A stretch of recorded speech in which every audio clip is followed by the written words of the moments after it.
Hey guys, welcome back to Abode of Learning. In this is the part 2 of supply schedules under GST. So let's get started with schedule 2. We have already discussed what schedule 1 is. We have already discussed what schedule 3 is. So now in this video we are going to talk about schedule 2. That is basically schedule 2 gives kind of like a clarification regarding activities which will be considered as goods or services. You'll understand it better when we deal one by one. Anyway, let's just get started with that. The first one under schedule 2. This first point is divided into 3 parts. So let's go one by one. Transfer of title in goods. When I say title in goods, it means ownership in goods. So when you are transferring title in goods, basically you are selling something to another person. Here's example is Mr. A sells a computer to Mr. B. It could be you selling a pen to another person, a laptop or anything. So that's a movable property that's moving from one person to another, from point A to point B. So that's supply of goods. The second one is transfer of right in goods without transfer of title. What does that mean? Basically, it means you are giving or you are permitting another person to use your goods or your property or whatever that is, but the ownership is still with you. Means the rightful owner of that particular product or that particular good is still you. You are just allowing another person to use it. So there it's a service. The third one is transfer of title and goods at a future date upon payment of full consideration. Basically, it means you are transferring the title, not yet. You will be transferring it once you receive the whole payment. So basically, hire purchase basis or installment basis, when a person is buying something from a company or anything, the title in goods is not transferred. When the whole payment is made to the seller, only then the buyer will have the title in goods, the ownership in those goods. So these are 3 different things under transfer. I hope this explains. In schedule 3 we have already discussed about sale of land and sale of building. Again there is land and building mentioned under schedule 2, but it is not sale here. What is it here? Let's go one by one. If you are leasing out a land that you own, basically you are renting it out or giving it to another person to use, it will be considered as a service. Basically you are letting them use your land, you are not selling it. In the same way, if you are leasing out or letting out a building to for a commercial purpose or for residential purpose, it doesn't matter if you are letting out the whole building or just part of it. When you are letting out a building, basically when you are renting out a building, it is a service. Treatment or process. Here, in simple terms, it's known as job work. What it means is any kind of treatment or process done to someone else's goods or some other organization goods. I'll give you an example. See, in manufacturing companies or in some there are certain companies where there could be a lot of procedures involved. For example, the examples that I gave here is of a handbag manufacturer. He is giving out some of his semi-finished products like unfinished bags. It's a semi-finished product, and there are some other things which he's supplying like straps and zips to another organization, ABC Limited. So what ABC Limited does is they attach the straps and the zips to the unfinished bags. So they are doing some kind of treatment or process on the semi-finished goods of XYZ Limited. After attaching those straps and zips, they are returning it to XYZ Limited.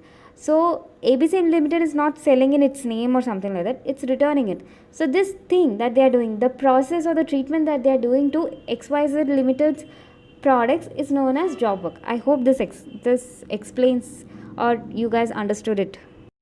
So this kind of service, this kind of treatment will be considered as supply of service. Transfer of business assets.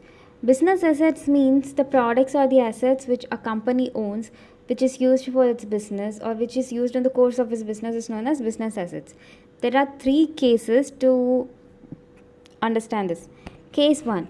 Goods forming part of business assets are transferred or disposed of by or under the directions of the person carrying on the business whether or not for consideration. This will be considered as goods. I'll give you one example. Here Mr. A purchased a car for 5 lakhs for business use. After using it for 3 years, he sold the car to a car dealer for 3 lakhs. So this is a supply, and it is a supply of goods under GST. See, after using it for 5 or 3 years, he is selling off his car to another person. Basically, he's disposing it off. So, considering that this was used for business purpose, this is a business asset, this will be considered as supply of goods under GST. Case 2 is goods forming part of business assets are put for private or personal use. Basically, you are giving your business assets to another person so they could use it. So, this is a supply of service. I'll explain with an example. Mr. A provides a car used for his business to one of his directors for personal use.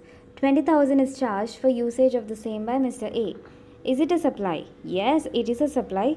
He is giving out a car which is used for business purposes or which is used in his business to another person for personal use, and he is charging an amount for it. So yes, it is a supply of service because he is not transferring the ownership, he is just giving them the right to use it.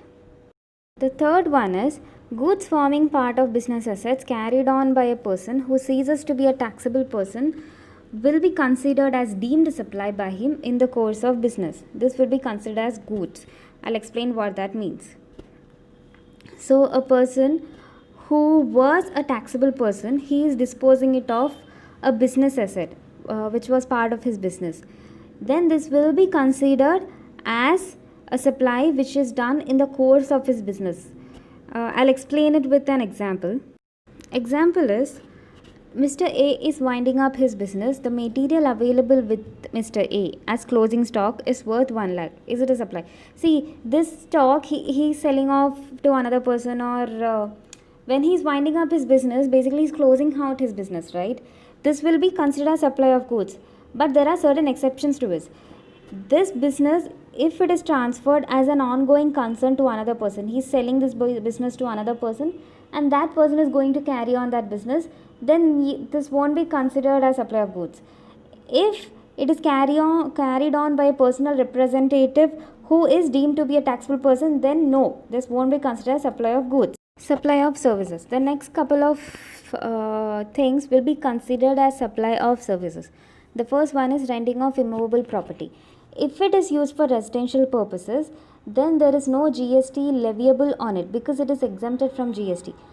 But if the same building or if the same land or if the same immovable property is rent out for anything apart from residential dwelling, means he is giving it for commercial purpose or he is giving for an educational institute, whatever it is, it will be considered as supply of service. Residential, no GST. Apart from residential dwelling, yes, it is supply of service. Construction service. Construction of a complex, building, civil structure or part thereof, including a complex or building intended for sale to a buyer, wholly or partly, except where the entire consideration has been received after issuance of completion certificate where required by the competent authority or after its first occupation, whichever is early. Phew, it is a big thing, a big definition. Okay, I'll break it down.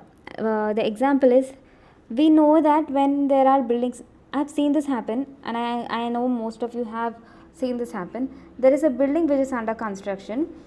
Even before the whole structure is made, the flats will be let out. Okay, before it will be sold by the builder, and he'll be receiving some amount as an advance before completing that building or before that flat is occupied. So in these cases, it is a supply of service because the construction is not yet done. It will be done in future. So in this scenario, it will be considered as supply of services. Having said this, if he is receiving the consideration after issuance of completion certificate, then it won't be considered as supply of goods or services, because we have discussed under schedule 3 that sale of building where the consideration is received after issuance of completion certificate is will come under negative list. It's not a supply. So before completion certificate, issuance of completion certificate, or before its first occupation, if the building is sold and the person receives some amount, then it is a supply of service. Temporary transfer or use of intellectual property rights such as patents. The intellectual property means patents, trademark, copyrights, all of this. You are not selling it off, you are just letting another person use it temporarily. You're not transferring the ownership in that intellectual property right from you to another person. You're not selling it, you're just letting another person use it. So it is supply of service. Software technology. Here, what does it mean? Basically, developing, designing, programming, customization, adaptation, upgrading, enhancement, implementation of an information technology software will be considered as a supply of service. Next one is agreeing to do or not to do an act. What does this mean? I'll give you an example. You want to purchase a property and there is bidding happening. You are supposed to put tenders. So you are paying another person some amount. Let's just say you are paying some 5 lakhs rupees to one Rahul, who is also a bidder, who also came there to quote an amount. You are paying an amount to them so that they won't quote that or they don't participate in that tender or bid. So you are actually paying that another person or Mr. Rahul an amount so that they won't act on it. So that will be considered as a supply of service. Next one is transfer of right to use any goods for any purpose. Means, let's just say you have a car. You are giving it to another person. Let's just say you are giving it to Mr. Vishal for 10,000 rupees for using it. You are not selling it. For using it for, let's say, 1 week, he wants to use your car. You are charging 10,000 rupees. So you are allowing that person to use your property. So this will be considered as a supply of service because you are giving them the right to use it. So yeah, it's supply of service. Composite supply, works contract. It means a contract for building, construction, fabrication, completion, erection, installation, modification, etc. of an immovable property. You are taking an immovable property of another person. You are doing some kind of fabrication or renovation or these kind of works. It's known as works contract. This is a service because you are providing some kind of service. You are renovating it or you are doing some erection work. So this is a service which you are doing to another person. Example of it could be painting. You are painting a house, another person's house. So you are doing a service to them. So this is a supply of service. Understanding composite supply is important. I'll be explaining what composite supply is in my next video, but what basically it means is there are two supplies involved which are clubbed together. Like there is one good, one service, or two services or two goods involved. So it is known as composite supply. I'll explain it in detail in my next video. Here, when you are painting a house, there is goods involved. Also, there is a service involved.